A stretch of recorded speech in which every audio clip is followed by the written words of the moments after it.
Stevie, I know you're a former Liverpool player, but I want to speak about Everton. They're struggling in the league right now. They've got a new manager in Sean Dyche, but they've lost arguably their best player, and they haven't really added to their squad. Can you sum up their January transfer window? There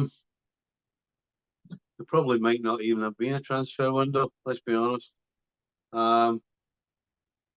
Horrible mistake letting Gordon go right now, if you ask me, in my opinion. And no signings. What a disaster. The one piece of future that you have in Gordon, you let go when you're at your lowest ebb, and you bring in absolutely zero. It doesn't get any worse, does it? You don't bring MD in and you lose one of your crown jewels, or possibly one of your crown jewels. It just kind of sums up Everton's season so far. Everything that can go wrong has gone wrong, and everything that was in their hands to go right, they've made a mess of, and it's gone wrong as well. I mean, you could say they've had bad luck, but they've brought even more bad luck on themselves. So it's a complete shambles, Everton. And yes, they've signed a manager in Sean Dyche, but you know what? Sean Dyche can't head the ball, and he can't kick the ball, he can't save it, and he's dealing with a bunch of players who, quite frankly, aren't good enough, and who don't look as though, so far, they've really got the stomach for the fight that they had at the end of last season. So right now, everyone's pointing to relegation, going down, and, well, not starting again, but really, really low. Well, they've left themselves in a position that they're going to have to chase free agents. I mean, they're linked with Andre Ayew, along with a couple of other Premier League clubs.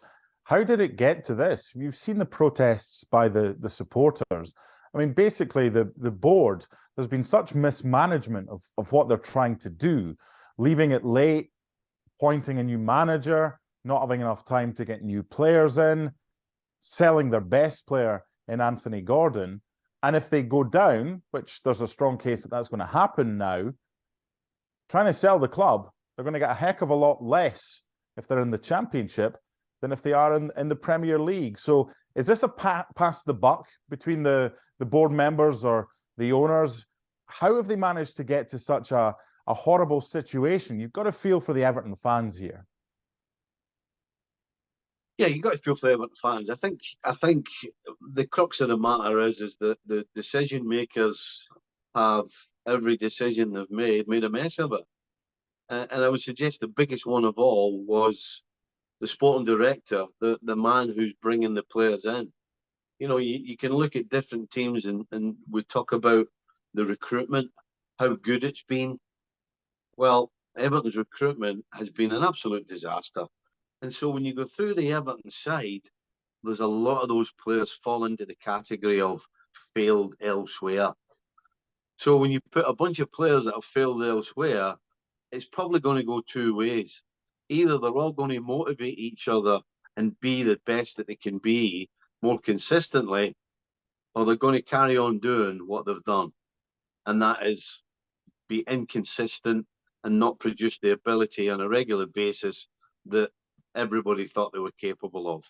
So they got a bunch of players who are very inconsistent and who can't perform at any sort of, any coach can't rely on them. That's what it boils down to. And for a coach, when you sit down on the bench before the referee blows his whistle, before the game starts, and you look around and you half your team at the very least, you can't trust them, you're in for a long afternoon. And unfortunately for Everton this season, whoever's been the coach has had some long afternoons.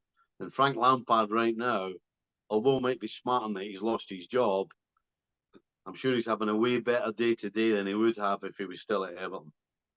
Final question. I'm going to give you a choice of A or B. A is survival in the Premier League somehow, but status quo in the boardroom and more of the same next year. B is relegation to the Championship, new owners, the club then has a chance to flourish and get back up under new ownership. Which one do you think is right now the best option for Everton Football Club? I think you'd have to say they're, along with Southampton, they're the two real favourites for me to go down. You started off by saying, you know, new owners. If they're going to buy, you're going to buy a team that just gets relegated. Now you can look at it two ways. Do you get it cheaper because of that, and then you can bring them up? Of course you do. Or do you want nothing to do with it because the club's in such a mess that it's going to take a miraculous turnaround? And does a new owner want to do that? I would suggest that if you're spending a lot of money, if it was me or you, we would want to be buying something that's sort of solid and has a decent base and is going somewhere. Well, Everton's going somewhere. Unfortunately, it's going in the wrong direction. So, yeah, it would be tough. It'd be a tough challenge for anybody coming in and buying Everton. And of course, that means that you're going to have the same owners, the same board pretty much, who have just made bad decision after bad decision. So right now, it's just not a good time to be involved with Everton Football Club. Thanks so much for watching ESPN on YouTube. And for more sports highlights and analysis, be sure to download the ESPN app. And for premium content and live streaming, subscribe to ESPN Plus.